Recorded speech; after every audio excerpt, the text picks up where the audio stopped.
Fireworks shooting from the stadium, a signal that, ready or not, the Rio Olympic Games are officially underway. Inside the renowned Maracanã Stadium, the pageantry kicking off the world's biggest sporting event. In Rio, a city loaded with challenges, but where throwing a good party isn't one of them.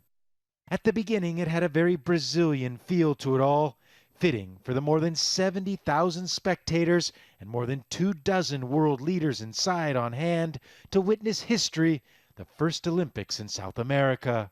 And the first Olympic team of refugee athletes who got one of the loudest ovations of the night. In his living room just blocks away from the stadium, William Batista and his family watch it all on TV. He wishes he could be there, but his salary as a welder doesn't allow him that privilege. It is a historical moment that this is happening so close to my home.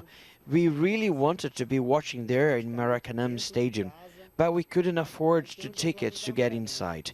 This kind of event is made for those coming from abroad. On the roof of Batista's modest home in the shanty town of Mangueira where he lives, friends and neighbors gather. This is as close as they'll get to this Olympic ceremony. On Friday, some people took to the streets in frustration, a small but vocal group of protesters upset by the billions spent to host the Games at a time when the country's facing its worst recession in decades, unemployment on the rise, Rio nearly bankrupt.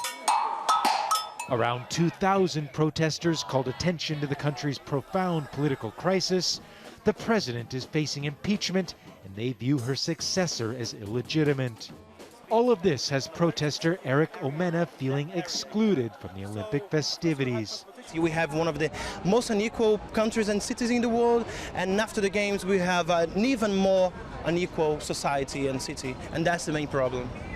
Potential problems or protests aside, as the opening ceremony came to a close at Maracanã Stadium, and now the athletic events begin, the people of Rio know that the eyes of the world will be upon them for the next 16 days. And for Batista and so many others like him in this city, where the Olympics are so close, yet so far away. Gabriel Elizondo, Al Jazeera, Rio de Janeiro.